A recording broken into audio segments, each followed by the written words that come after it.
Okay, here we go. Just as I said in my last video, this is the 85 Blazer cast iron. It has to be the cast iron one, clutch master.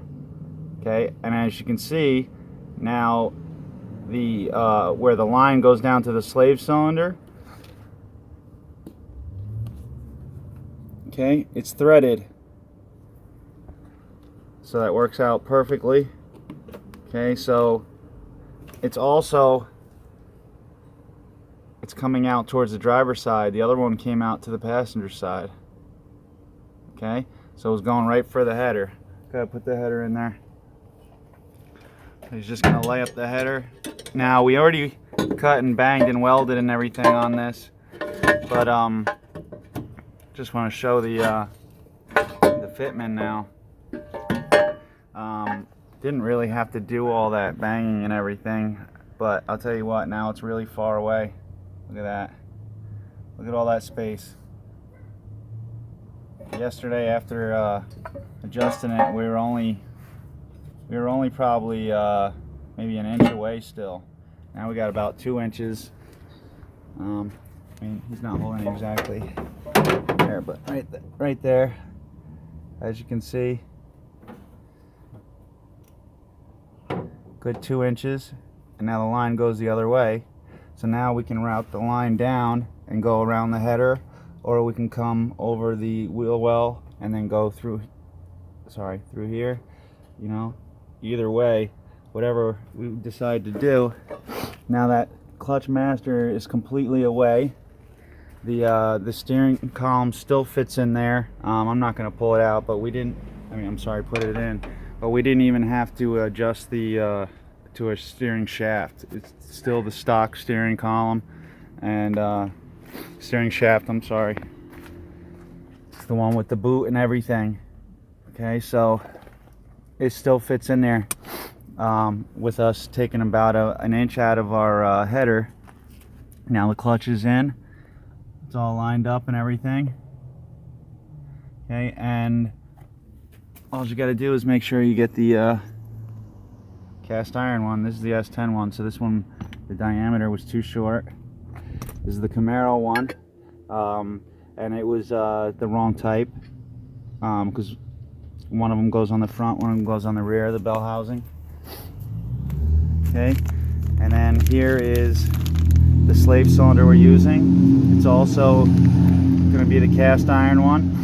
And it's also for the 85 Blazer, I believe. I have it in my other video, but I'm pretty sure it was the 85. But here's the part number if you're looking for it, 12457. Okay, so that works even better than telling you what it's for. But that's how we did it, and just finally figured out there's plenty of room in there.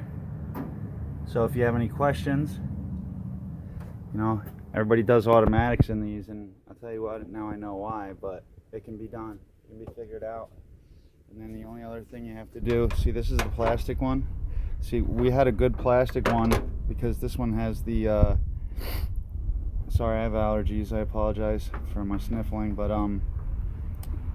this has the correct fitting, but it's plastic and it's too long. And the other thing about the metal one, the metal one, the cast iron, is, as you can see, try to find out my video. Okay, there it is. Oh, there it is. Okay, as you can see, it comes out and it goes towards the driver's side. The other one goes the other way and it goes down more. This one comes out straight. Okay, as you can see, the way this is at an angle, and this one sits like this, so it's down more, so it's closer to the header, and then the fitting also goes right to the header. So that's how we figured that out. And then all you got to do when you buy the new one, I think it was $30 for the new one, you got to pull that little ring out of there, but it pulls right out. It separates one side from the other, and you just pull it out, and then we're just going to run some hard line. We don't have to worry about any more of this junk, any more of these plastic lines, any more of these stupid fittings. They're all junk.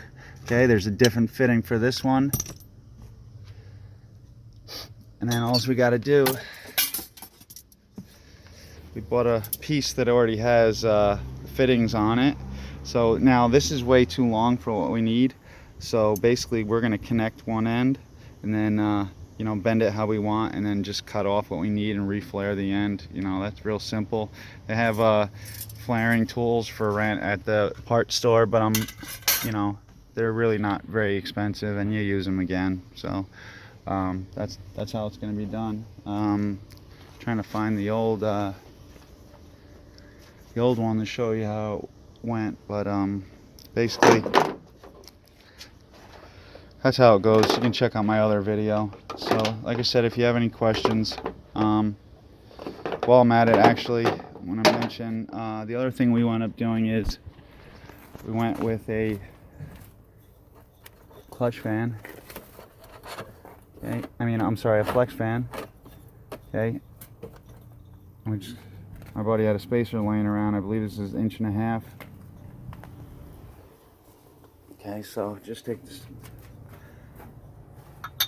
Goes right there, and you put the fan on.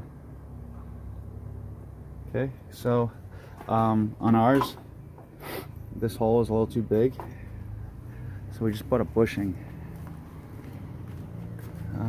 There it is. Put a bushing, and the bushing goes right in there, and then it'll hold tight. And we just bought some longer bolts. If you buy a kit, like I said, this is 1.5 inches, and it seems to work fine. If you buy the kit, it comes with the bolts and the bushing and everything, so you don't have to worry about all that. But we didn't have any of that, so there she is. Hopefully next video will be everything together, and then another video of the bell housing. Hopefully that'll be getting back soon. My buddy's on vacation. He's the one welding it up for me. So, almost done. Stay tuned.